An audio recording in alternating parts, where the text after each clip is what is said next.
이른바 이재명 대통령 공소 취소 거래서를 제기한 뒤 친명계로부터 거센 비난을 받고 있는 김어준 씨가요. 그제 대전에서 콘서트를 열었습니다. 정말 이번 사태의 여파인지 바로 볼까요? 인기도 면에서 예전과 좀 차이가 있다라는 지적들이 온라인상에서 많이 제기가 되더군요. 그래서 좀 살펴봤습니다. 왼쪽이 이제 지난해 이재명 대통령 당선 직후에 인천에서 열렸던 토크 콘서트였고, 당시에 이제 문재인 전 대통령, 김민석 총리, 정청래 대표 대거 참석을 해서 15,000석 규모의 대형 공연장이 사흘 연속 매진이 됐는데, 오른쪽에 보이시는 게 이제 이번 대전 콘서트였습니다. 물론 지금 준비되어 있는 공연장이 꽉 찬 모습도 이렇게 볼 수 있습니다. 하지만 앞서서 보신 것처럼 좀 텅 빈 모습들도 같이 보여가지고 여러 말들이 나오는 것 같습니다. 조은삼 변호사님, 실제로 그 여파 때문일까요? 어떻게 보십니까? 그런 부분도 있을 수는 있지만 일단 이 티켓팅 자체가 이미 과거에 이루어졌던 부분이기도 하죠.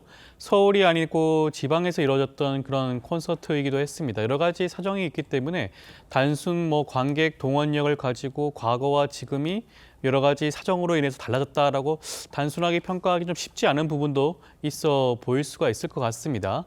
그렇기 때문에 이번 콘서트의 그런 흥행 유무와 무관하게 김어준 씨 방송의 최근의 그런 방송에 대해서만 말씀을 좀 드린다면 분명 그 부분은 짚고 넘어가야 될 문제가 맞습니다. 많은 민주당 당원과 지지자들의 입장에서는 김어준 씨가 대표적인 민주 진보 진영의 스피커이면서도 본인 방송에서 나왔던 사실상 근거 없는 그런 허위 사실 보도 내용에 대해서 명확한 입장을 정리하지 않은 부분에 대해서는 분명히 지적을 하고 있죠. 그렇기 때문에 이번 콘서트 흥행 여부와 무관하게 그 부분은 꼭 짚고 넘어가야 되는 게 아닌가 싶습니다. 예, 낙검수 출신인 김용민 씨가 텅 빈 김어준 콘서트 좌석 모습들을 공개하면서 이번 논란이 좀 시작이 됐는데, 저희가 팩트 체크하기로는 또 김어준 씨가 주장하기로는 꽉 찬 모습이긴 했습니다. 물론 지난해의 이 콘서트와 비교했을 때는 큰 차이가 있다라고는 하더군요. 알겠습니다. 김어준 씨의 위상이 과거와는 좀 많이 달라졌다, 이번 사태 이후로 이런 얘기들 나오고 있는데, 김어준 씨 다시 한번 김민석 총리를 걸고 넘어졌습니다. 들어보시죠. 미국을 아는 편이니까 적극적으로 외교 경험을 쌓으세요. 국정에 활용하세요. 대통령 주문이었다는 거예요. 이재명 대통령께서도 저에게 항상 헌법과 법률에 있는 권한과 역할을 최대한 있는 그대로 행사하라 이렇게 말씀하셔서, 비교적 현 정부 구성원 가운데 미국에 유학해본 경험도 있고 미국 정치가 중요한 네트워크에 의해서 움직이고 있다는 것을 조금 아는 편이기도 하고. 이게 대통령 방식의 차기 주자군 육성 프로그램 일환이구나. 저는 그렇게 해석했습니다.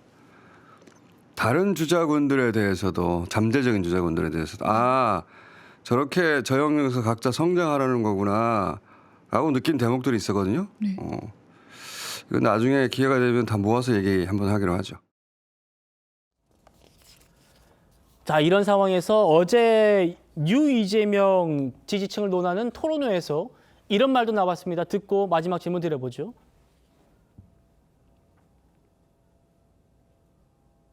그러니까 우리 이제 뉴 이재명의 어떤 이런 분위기를 계속 깨트리는 세력이 이제 김어준 세력인데, 이 사람들을 그냥 가볍게 그냥 우리가 생각이 다르다 이렇게만 봐서는 안 돼요. 정말 진지하게 보고 이 사람들을 어떻게 깨트릴까에 대해서 정말 진지하게 봐야 되는데, 거기 나오는 방송인들, 출연진, 정치인들 전부 다 보이콧해야 됩니다.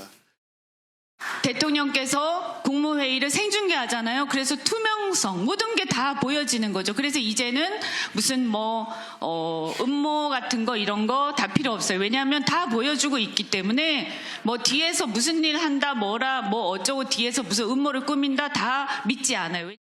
저는 뉴 이재명이 어떤 분파나 정파의 싸움이나 내부의 분열을 갈라치기가 아니라 새로운 위원회 확장을 통해 대한민국의 정치적 토대가 된다고 생각합니다. 여러분. 설 변호사님, 네. 어제 저 토론회장의 구호가 뭔지 아세요? 김어준을 고발하라였대요. 아니 뭐 고발은 하셔야죠. 대통령께서도 허위 뉴스에 대해서도 굉장히 엄단을 하겠다라는 의지를 계속 표명하시지 않았습니까? 어떤 흉기보다도 정말 위험하다라고 말씀하셨는데 저는 법적 조치는 분명히 있어야 한다고 생각을 하는데 이현주 의원이라든지 뭐 송영길 대표가 얘기하시는 부분이 참 와닿지 않는 부분은 이제까지 그러면 민주당이 야당일 때 그 이 화살의 촉이 본인들을 향한 게 아니라 국민의힘이라든지 보수 진영 다른 진영을 향했을 때는 김어준 씨의 음모론에 대해 편성해가지고 거기에 대해서 더 불을 지피지 않았습니까? 근데 이제 와서 자신들 그 화살의 끝이 본인들을 향한다고 하니까 이제는 음모론이다, 저런 사람들 필요 없다, 고발하라 이렇게 한다는 것이 저는 그렇게 와닿지는 않습니다. 그렇다고 한다면 민주당이 이번에 김어준 씨에 대해서 어떠한 엄단을 하는지 좀 정확하게 우리가 좀 봐야 될 것 같습니다. 알겠습니다.